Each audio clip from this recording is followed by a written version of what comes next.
Tak hanya inisial T, ternyata ada sosok lain yang diungkap Kepala Badan Perlindungan Pekerja Migran Indonesia, Benny Ramdhani. Benny mengaku bahwa dirinya menyampaikan 5 inisial lainnya dalam rapat terbatas di Istana Negara kepada Presiden Jokowi dan Kapolri Jenderal Listio Sigit Prabowo. Inisial tersebut diungkapnya dalam pembahasan tentang tindak pidana perdagangan orang atau TPPO.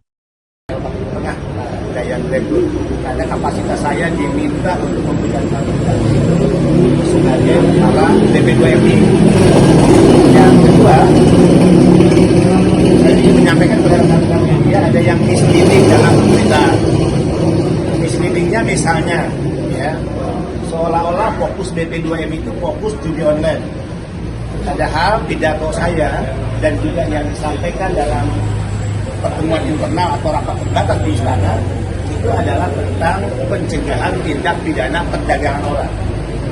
Jadi ketika masuk ke masalah Kamboja ada hubungannya dengan di mana pekerja kita yang diberangkatkan secara ilegal itu dipekerjakan di bisnis judi online dan juga scamming online.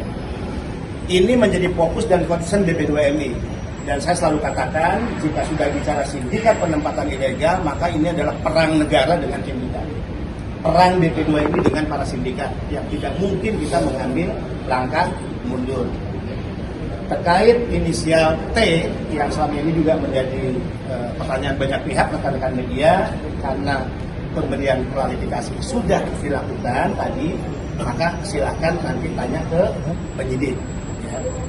Tapi sesungguhnya, saat saya menyampaikan dalam rapat internal di istana, karena temanya adalah tema tentang TPPO, ya, itu kan tidak hanya inisial T yang saya sampaikan, tapi juga ada inisial-inisial lain. Misalnya terkait penempatan ilegal ke Singapura, ada inisial S garis miring J, itu statusnya DPO hingga hari ini. Kemudian yang kedua inisial ARO atau AIN, yang ketiga inisial RS, statusnya juga DPO, kemudian inisial S dan inisial MM. Jadi pembicaraan di hadapan Presiden, saya sebagai kepala badan, sebagai pembantu Presiden tentu harus menyampaikan baik hal-hal yang konteksnya bersifat paparan, bicara tentang angka dan data, bicara tentang modus operandi, bicara tentang daerah-daerah rekrutmen, dan juga sektor pekerjaan. Ada yang diberangkatkan ke Singapura, sektor pekerjaannya kerja rumah tangga misalnya. Tapi yang dipekerjakan ke Kamboja, sektor pekerjaannya di judi online dan scamming online. Nah, untuk Singapura kita sebut tadi inisialnya. Kemudian untuk scamming online, judi online kita sebut inisialnya T.